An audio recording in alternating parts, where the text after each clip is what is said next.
Okay. Second biomarker. The high sensitivity C-reactive protein. Now, some of you, maybe all of you, are familiar with CRP. C-reactive protein is the protein induced when there's inflammation and repair deficit. And Paul Ridker noticed that the low end of the range was unreliable for the standard C-reactive protein test. So they developed better analytics, and the hsCRP was born.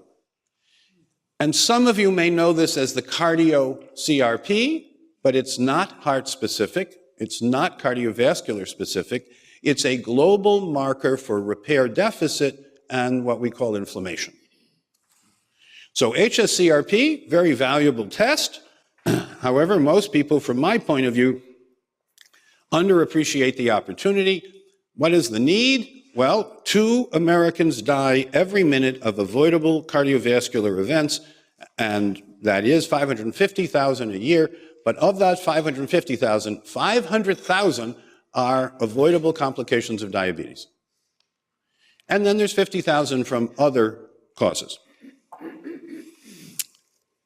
When you have an hsCRP of less than 0.5, when your high sensitivity C-reactive protein is at a healthy goal value of less than 0.5, you have a 99% chance of living 10 years or more. Now, inflammation, oh gosh, it's everywhere. Now, because I decided to focus on immune defense and repair and restoring tolerance and so forth, with regard to autoimmune illness, of course inflammation is involved with all autoimmune illness. But over the last 25 or 30 years, it's involved with cardiovascular illness, it's involved with autoimmune illness, it's involved with neurodegenerative illness and prion diseases. Collaborator Giuseppe Ligname is, I think, doing very exciting work about unhealthy prions and how important they are in neurodegenerative illness and maybe other chronic illnesses like Alzheimer's senility. And our contribution is to show how to shift an unhealthy prion back to a healthy prion. You can ask towards the end of the day about how to do that. Pulmonary diseases and cancer are now included in terms of inflammatory, either that the inflammatory process is either what progresses the illness or that the management of the condition is a function of the repair deficit inflammation. And so now let's jump into one of the specific clinical assessments that we think is profoundly important, and it's the C-cleanse. And you may have heard of this as the C-flush many years ago, but many more people will do the C-cleanse than the C-flush. Same thing, but what you call it turns out to be important. And cleansing is in today, so when we suggest to people that a C-cleanse would be a smart thing to do, most of them understand in concept what we're talking about. But now in practice, what are we talking about? If you're healthy, you take a half a teaspoon of potency powder every 15 minutes in 2 to 4 ounces of water, and you cleanse when your body saturates with the protective antioxidant and pumps fluid and toxins into the rectum. But what if you're moderately ill, or what if you're chronically ill? You might need a teaspoon, 3 grams every 15 minutes, or 6 grams every 15 minutes. What's the goal here? The goal is to quickly ramp up and saturate the system with protective ascorbate antioxidant that energizes the cells, and then pump extra third space fluid, extra fluid, and toxins from the rectum into the end of the colon, and you have what's often described as an enema from within. The end point is so clear that when people do the cleanse, they have no doubt about what we're talking about, but until they first do it, there's a lot of questions. And I want to emphasize, carry through to the cleanse. Do not stop when you feel full, because you'll recirculate toxic matter.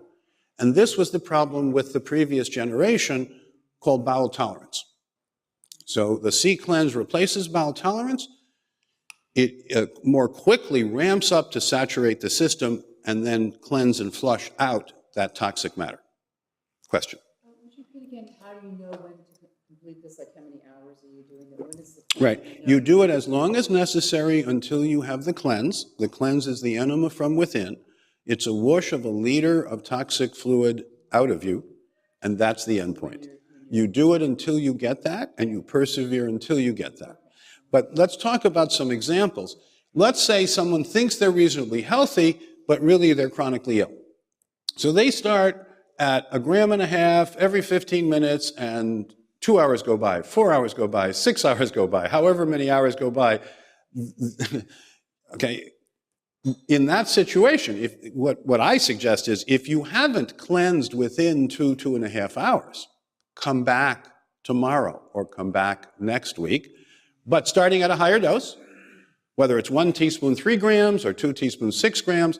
If you take 6 grams every 15 minutes, 24 grams an hour, within 2 hours, that's 48 grams. That's 48,000 milligrams. Most people will cleanse within that time. So have you looked at what this does for metal? Like, does it release lead and mercury? Well, we know that ascorbate is a chelator. We know that ascorbate safely picks up toxic metals and chaperones their removal without redepositing them. No, we haven't actually collected stool to document how much comes out, but we do recommend, and we'll talk later about the depenicillamine provocation, to look at nutritional and toxic minerals. And when you do that before and after being, say, a cleanse a week for 3 months, you do see substantial reduction in what we call biodetox. And the ascorbate cleanse is an important piece of the biological detoxification. People are using pure ascorbate here. They're using nature's ascorbate. You must use 100% L-ascorbate, fully buffered and fully reduced. Anything else will be trouble. With water, water? Yes, you're putting this in water or diluted juice. You can put it in green tea if you prefer, or diluted fruit juice. Doesn't that flush you out? No, and that's a very good question, Dr. DePasquale. So we, at one point, because we're interested in mechanism as well as clinical outcomes, we specifically set it up so that people were taking hypotonic or isotonic or hypertonic fluids and the same amount to cleanse. So it's not an osmotic effect. You are not pouring ascorbate in the mouth and having it run through the tube and come out the other end.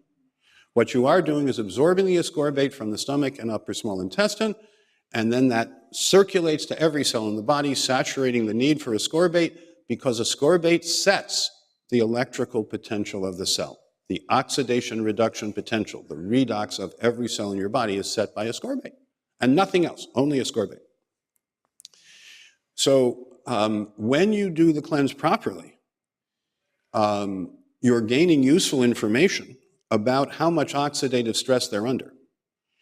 But keep asking the questions, because we've asked these questions of ourselves, and in most cases we have answers to know that it isn't an osmotic effect, that it is a physiologic effect. I've heard about the detox methods with the glucuronidation pathway, like the step 1, step 2.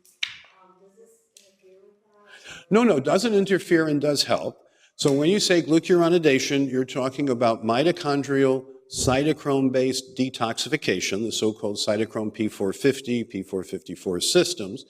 And it turns out that ascorbate is the source of the electron that goes through the mitochondria to produce ATP. And when you have a mitochondria that's all gummed up with hormone disruptors and other toxic matter, ascorbate at cleanse levels is the only molecule in biology that can salvage and rehabilitate the mitochondria to restore glucuronidation, among other detoxification pathways. And we'll get into this later. You can look at mercapturates, you can look at glucuronides, you can look at hippurates, you can look at sulfates, and sometimes you have to look at all 4 pathways, because one pathway might be downregulated or inhibited, but another adaptive pathway might be upregulated and protective. And so we really try to be comprehensive, but what I mean by comprehensive is just enough. We don't believe you need thousands of pieces of information. In fact, you can drown in big data sometimes. What we do think is you need meaningful information. So you need to do the right test, performed in the right way, and understood in terms of outcomes.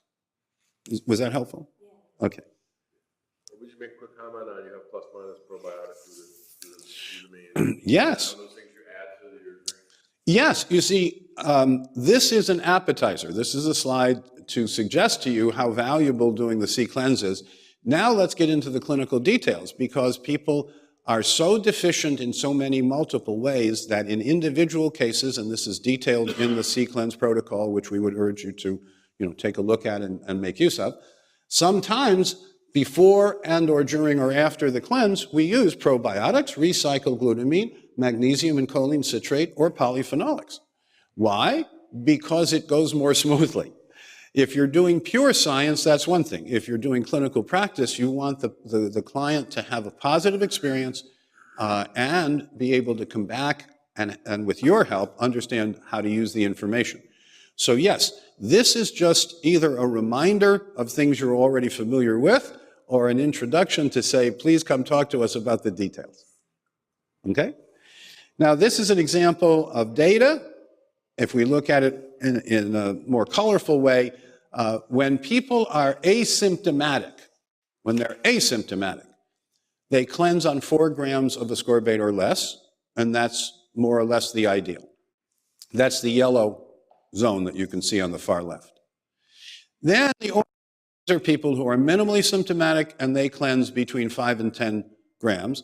Then 80% of people, that green zone, they cleanse between 10 and 120 or 130 grams. And then there's about 1 in 20 people now that needs over 120 grams to cleanse. That's a huge amount of ascorbate, folks. These are grams, not milligrams. I'm arguing that this is safe and effective, and that in the 21st century, there is so much oxidative stress and oxidative load that these are not surprising numbers. And if you add up, it's about 4,200 people over some years that gave us feedback, and I'm just, arraying the information they gave us. If anyone is interested, as far as I know, the reigning champ in terms of the C-cleanse was a nurse with psoriatic arthritis, and it took her 320 grams. That's more than half a pound. And I asked her, why did you persevere? And she said, doctor, I had had psoriatic arthritis and pain for 22 or 23 years. And this was the first time, after the cleanse, was the first time that I was pain-free. She said, just wanted you to know. Do you have any, how long she stayed on elevated amounts? Oh, gosh. I do want to emphasize that. This is not once and done. You do it weekly until you reach plateau. What you find is typically people need more for the first few weeks or months, and then they reach plateau, and they stay at plateau until their repair deficit is overcome. And when their repair deficit is overcome, they need less. Now, you can do an actual formal cleanse every week and take 3/4 of that on a daily basis. But once you reach plateau, once you get the same amount to cleanse for, say, 3 or 4 weeks in a row, you're probably at plateau. And we say continue on a daily basis with 3/4 of that amount until the stools get bulkier and looser, and that indicates you need less. And now you're on the way back down because you've overcome the repair deficit. You need less because you have less oxidative stress, you have less toxic matter in your body, and now you're restoring yourself towards a higher level of health.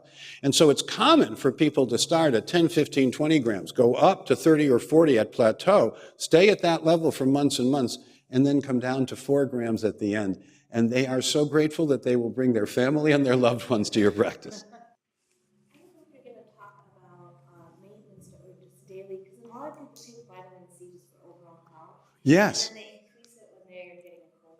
Right. Yeah. Do you have an opinion about that in terms of general? I do. I have an opinion about almost everything, actually. But I think that many people who are taking the ascorbate are doing it to help themselves, but they don't realize how much they really need. And biology is not linear.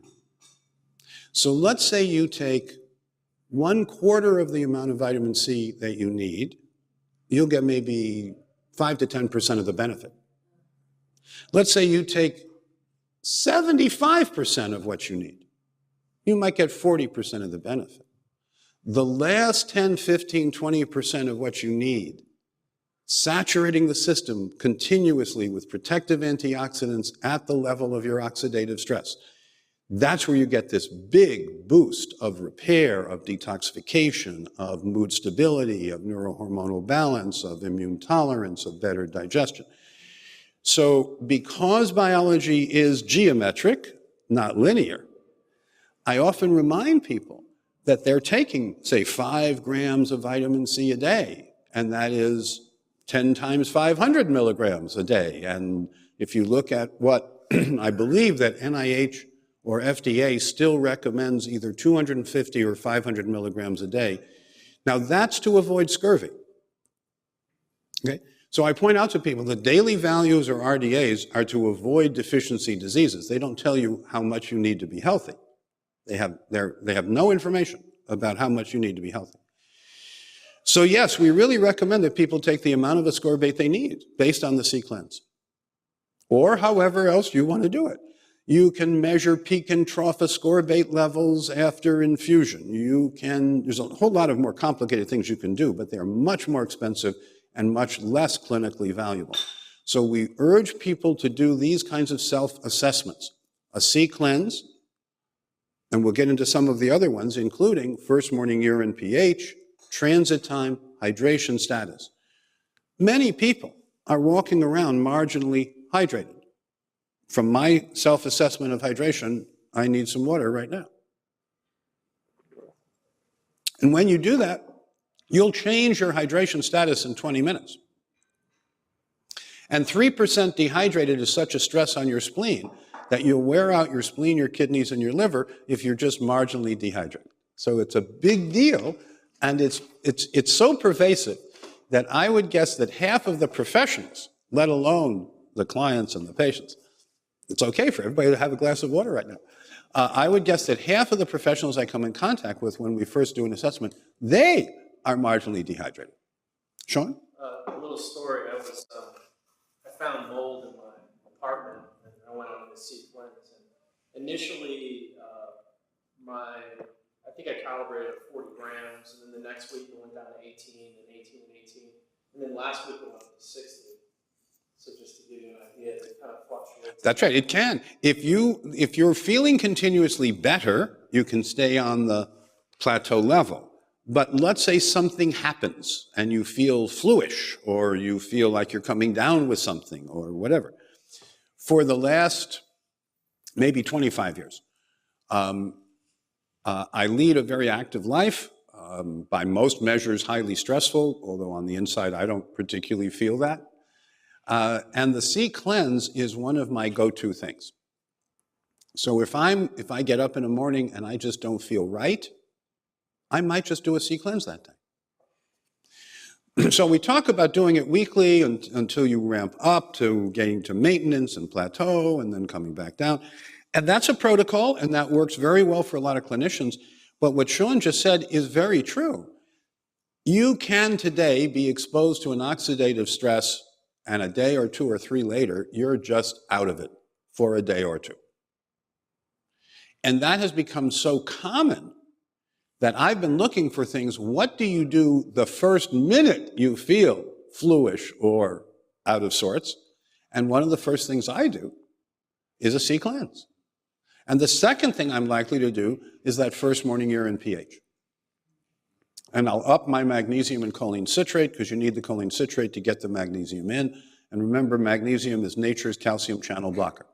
So you can, if you have anyone on a calcium channel blocker, if you put them on the magnesium and choline citrate combination that we pioneered and patented, you can so consistently get them off the calcium channel blocker that if you have difficulty, call me, because we're actually about to start a hypertension trial for the drug version of the same thing, because the results in essential hypertension are so exciting. One thing, you travel a lot, you're on airplanes a lot. Yes, sir. Probably one of the greater stressors that we Right. experience. Right. So is that, you do this C-cleanse help balance that? Yes, with regard, say, to travel, and we have a traveler's tips sheet, and if you check with Michelle, we'd be happy to get that to you. For me, every hour on a flight, 8 ounces or more of water. Never have alcohol on the flight because the flight's dehydrating and so is alcohol. I am sweet enough as I am, so no added sugar. And usually what that means is I bring something for myself. So I might bring a banana or some ripe fruit. And generally, I don't eat the food that the airline provides. So in addition to the ascorbate, with regard to oxidative markers, there are flavonoids and flavanols. These are the colorful aspects of food, and they are also the polyphenolics. Now, there are thousands of them, and most of them have problems, and there are a few of them that are just terrific, like quercetin dihydrate and soluble OPC.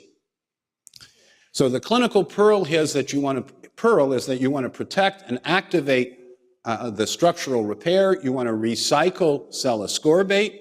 So you want to have other antioxidants to help recycle the ascorbate. You want to have enough minerals to keep the cell alkaline and buffered and avoid metabolic acidosis. And you want the safer synergistic antihistamine steroid sparing quercetin dihydrate and soluble OPC. So we picked many years ago one flavonoid and one flavanol based on the literature, and I wouldn't change that assessment, that the substantially safer and more effective flavonoid, quercetin dihydrate, flavanol, soluble OPC. Question? It's a quick one about the vitamin C. Sure. We hear in the literature about like the overdosing of vitamin C in kidney stones. Oh yes, let's take a moment to talk about all the problems of vitamin C, because bad news stays in the zeitgeist. And the facts are often, and in this case, the facts are the opposite. So you're warned about ascorbate turning into oxalate and calcium oxalate as the basis for kidney stones. But here's the fact. Oxalate saturates at 1 gram. So if you take 1 gram, 10 grams, or 100 grams of vitamin C, you get the same small amount of oxalate in the urine. About 100 milligrams. Small. That's in a whole day. More than that, Russ Jaffe, knowing that hydration and good nutritional chemistry could dissolve kidney stones, has used the C cleanse with a number of physician colleagues who had had multiple kidney stones before. And not only did they not get a new kidney stone, we dissolved the many small kidney stones in their collecting system slowly over time. It takes 2 to 3 years to dissolve stones. But interestingly, ascorbate prefers to pull calcium and minerals out of oxalate matrix. But remember I said these were people who were doing the C cleanse, so they were really getting enough antioxidant coverage. And we were also trying to reduce the toxic burden, because one of the things that causes kidney stones to form is hydration or dehydration. And talk to any expert on stones, and they will tell you that the treatment for stone risk is hydration. And what I say to people is have a carafe of water in front of you and a glass. If the glass is full, drink it. If the glass is empty, fill it. But it must be in front of you. There are many people who will tell you that if someone put a glass of water in their hands, they would drink it, but their habits of daily living don't allow for that. How am I ever going to be well hydrated? Get a carafe of water and a glass and put it in front of you. And if it's full, drink it. And if it's empty, fill it. And I know this seems very, I do mean it in a lighthearted way, but I believe these are profoundly important little pieces that are often overlooked by people who are really trying to deal with stone risk. So keep them well hydrated and know that ascorbate is your friend to help dissolve the stones. And any other concerns that anyone has about ascorbate, because there are about 6 of them, and I'd rather not go through the litany unless someone has a question, but anyone have a question about could ascorbate do this, that, or the other thing that would be in contradiction, that would make it inappropriate to do the C cleanse? And I'll start off with the one that I often get, which is, my patient has ulcerative colitis and they're scheduled for surgery next week. Okay? Or they have such severe back pain that they're scheduled for surgery in the next week or 2. And I still suggest doing the C cleanse. Another one.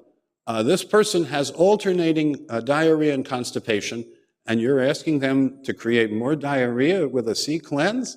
Are you cuckoo? Well, it turns out that the diarrhea is often the body trying to shed some toxic matter, and when you do the C cleanse correctly, they get the toxic matter out, and now they're able to stabilize, especially if you give them some fiber, prebiotics, and good fermented foods and probiotic organisms, and most importantly, the recycled glutamine, which we will get to. So don't worry about high-dose ascorbate with regard to turning into a pro-oxidant, but be concerned about taking the wrong form of vitamin C because much of it is oxidized. Okay? The reason I say all natural, 100% L, fully buffered, fully reduced is because that's nature's ascorbate. And most of what's available to the professional community is a myth. If it says vitamin C, it's synthetic, and half won't get in and might irritate. And if it says buffered vitamin C, what does that mean? Mostly it means calcium. And we take in too much calcium and too little magnesium. Now, what we have is a balance of potassium, calcium, magnesium, and zinc. So if you need 1 gram, 10 grams, or 100 grams, you get a balance of minerals. And if you need 100 grams of antioxidants because of all the oxidative stress in your body, you need those minerals.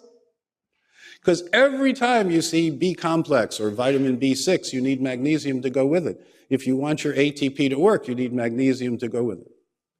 So shifting that a little bit, because you talked about dehydration. Right. And to me, it's one of the main aging problems that people have. Right. You need, ionized minerals to get your water moving properly for yourself, right? Right. So that's part of what Yes. See, this is ionized minerals. That's exactly right. And it's exactly what you say. Everything is interdependent, but you have several big systems. Antioxidant status, acidosis mineral status, cofactor status. Now we really have an idea of how to get it all in. Hard water, more than 1 gram of dissolved solids per liter, like Apollinaris, Gerolsteiner, Pellegrino, the classic medicinal waters were all high mineral waters. And they have multiple minerals. And then Celtic sea salt. We don't add salt when we're cooking, but at the table I let people add all the Celtic sea salt they want. And how do you know you're getting real Celtic sea salt? You can't grind it. It's flaked. And you just kind of crumble it onto your food. But I've had more than a few colleagues just come by for dinner and remark how delicious the salt was. And then I pointed out that we were actually getting less total salt because we hadn't cooked with much salt, but there were lots of herbs and seasonings and spices and garlic or ginger or onions in the cooking. But at the table, aged balsamic, fresh ground pepper, and some Celtic sea salt. Why? Well, you need a little bit of stable strontium. You need a little bit of some of these microminerals. But then we also have mineral-rich supplements that are enhanced for transport and chaperone delivery. Because most of the time today, the people who need minerals are also acidotic at the cellular level. And so you can pour the minerals in, and they pour out in the sweat, stool, and urine. But we have figured out how to enhance the uptake through novel mechanisms and chaperone the delivery, and that changes the whole equation. Okay. So there's 6 components to lowering your hsCRP. We talked about the ascorbate, fully buffered and reduced. We talked about the polyphenolics. But we also want to have methyl cofactors, the B vitamins, and we want to have a super B vitamin source, sufficient to keep the urine sunshine yellow. The clinical pearl is B complex sufficient to keep the urine sunshine yellow. I don't mean muddy brown, which is dehydration. I mean sunshine yellow. Biodetox, which is ascorbate in greens. High sulfur foods, which are nature's detoxifiers. If I wanted to get rid of lead, mercury, cadmium, nickel, and arsenic, I would increase in the diet 1 or more of garlic, ginger, onions, brassica sprouts, and eggs.